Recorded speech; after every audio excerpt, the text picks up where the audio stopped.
Hola, bienvenidos joyeras y joyeras. Hoy vamos a hacer varias formas rápidas y fáciles de hacer argollas. Podemos usar alicates, palos, clavos y también un guismo. Así que vamos a ir uno por uno enseñando cómo se hacen estas argollas. Vamos a partir por los alicates. Aquí tenemos alicates, tenemos tornillo de banco, plástico, etcétera. Lo primero es preparar el alambre, ¿no es cierto? Aquí yo tengo un alambre de cobre 0,9 y voy a partir por el alicate. Este es un alicate escalonado y que tiene más o menos de 8, 6 y 4 milímetros los fierritos. Aquí lo estoy haciendo en uno de 4 milímetros y voy lentamente colocando el alambre adentro y girándolo suavemente, manteniendo juntas las anillas. Lo más importante es no apretarlo mucho, que siempre se mueva, que quede suelto para que no sea difícil después sacarlo. Entonces ahí ya tenemos, lo hicimos con el 6. Vamos a hacer ahora con el otro alicate que tengo, que este es un alicate típico para hacer 8 o para hacer argollas. Tiene 3,5 milímetros y aquí lo estamos haciendo con un alambre 0,9. Es importante que cuando hacen argollas pequeñas lo hagan con alambres entre 0,9, 1 o más. Ahora vamos a ir a la segunda alternativa. Este fierrito es de 3,5 milímetros y vamos a hacer unas bien pequeñitas.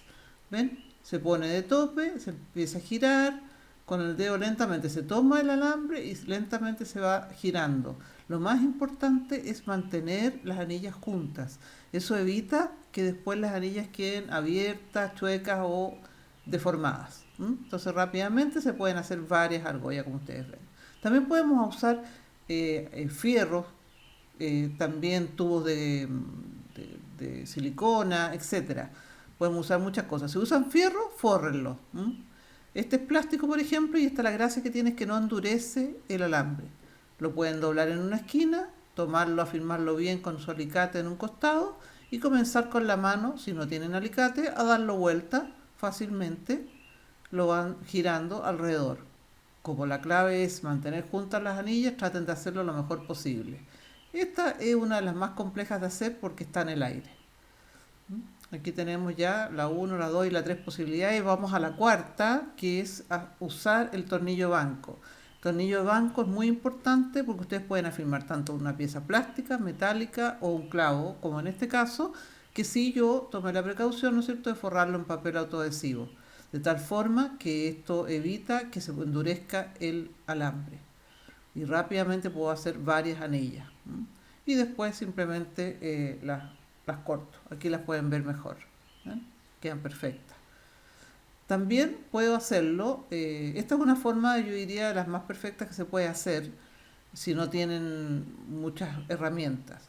Y la última, al final les pongo la que es más, que es con un gizmo, un coiling gizmo, que lo venden en las tiendas de manualidades. Pero bueno, aquí yo tuve problemas cuando lo empecé a usar porque no sabía cómo usarlo. Lo más clave es enrollarlo bien y en la parte anterior de donde empieza la pieza es empezar a girar la manilla. Se puede hacer rápidamente y lo otro que es súper importante es tenerlo bien atornillado a una mesa. El mío está medio suelto, pero eso es importante que esté bien atornillado, se hace mucho más fácil. La limitación que tiene esto es que no existen de todos los tamaños, por lo menos acá donde yo vivo en Chile. Así que pueden usar también los fierros, los clavos y todas esas cosas que no tienen limitación de tamaño y lo pueden poner en el banco, ¿no es cierto?